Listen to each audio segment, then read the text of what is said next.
Christina McMahon joins us here. Christina, thanks for talking to us. You had a visitor here tonight, you know, someone you certainly look up to, Deirdre Gogarty.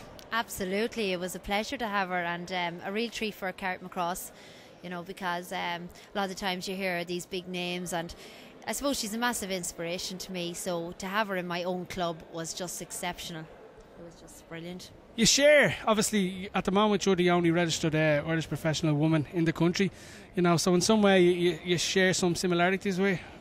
Well, absolutely. Well, because of the likes of Deirdre Gogarty and people like her, it left it very easy for me to get registered. So when my time came along, I got licensed, where Deirdre didn't get licensed. So I kind of was lucky in one way where I didn't have to go out and travel to get fights. Now, it's still not easy to get the fights. It's still proven quite difficult. But at the end of the day, when you look at her road, you kind of say, well, I haven't it too bad. So that's what I was going to get on to next, Christina. You know, where for you now? What's the next plan? Well, I suppose that's up to my team, which is Phil Sutcliffe, as you know, and my husband Frick, and sure, they're talking at the moment, and hopefully we'll get fighting on this the Rumble in Dublin, and I think that's the next step, and we're looking very hard for an opponent at the moment. We know we'll fight, but we have to get the opponent. Looking long term, obviously you're going to box on the 3rd of November show in the basketball arena. After that, you know, what's the plan for you?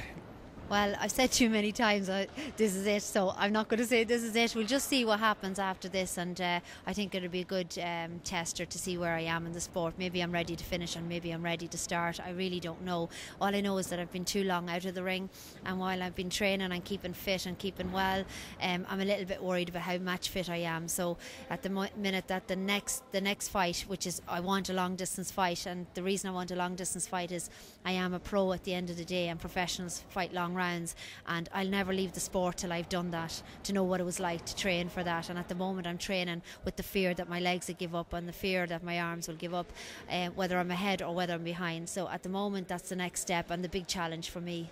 I mean, you didn't just fall into boxing. You have a background of kickboxing where you won a world title. I'm just finding it hard to believe that you'll walk away without winning at least an Irish title. Well, it would be every girl's dream, and I suppose if people set their dreams and believe in it, they will get it, and I believe I will. I believe I won't stop till the challenge is met, and win or lose, I know I'll be fighting for it. So is there any word regarding the opponent for November? No, any word? Any word? No, I don't think so. No, where are they all talking, all magazines and all looking well? Oh no, well... Okay, well let's get honest here. You're looking at a couple. There's a couple of girls you have your eye on at the moment. Yeah, no, we're looking at a few at the minute. And again, I have to get this 8-rounder to get on that ladder.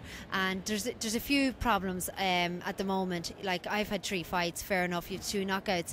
But these girls earned high places with having 10 fights. They're on 20 fights.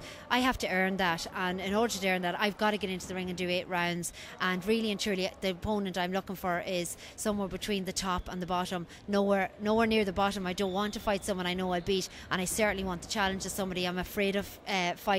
And if I can get somebody with a few fights more than I have, or a bit more experience in this world of boxing, I'd be very happy. I suppose, like, finally, one of the difficulties, you know, in terms of not getting fights is there hasn't been shows in Ireland, you know, particularly down south. You know, how important is it, particularly, that the public get out and support this show? I think it's a huge importance, because boxers can't be great boxers if they're not on the shows. I mean, footballers can't be great in their matches if they're not playing their matches, and it's as simple as that. Like, there's no boxer not dedicated, or they wouldn't be doing what they do. But I think that the sport would have better boxers performing better if there was more shows. So it is important that everyone gets out and supports the show and buys the tickets. Christina, thanks very much for talking to us, and thanks for having us down here at the Phoenix Leisure Centre in Carrick Macross. I got that right, didn't I? I believe you got Stephen Sharp down to Carrick Macross. Thanks very much, Christina. Thank you very much. It was great to have you down.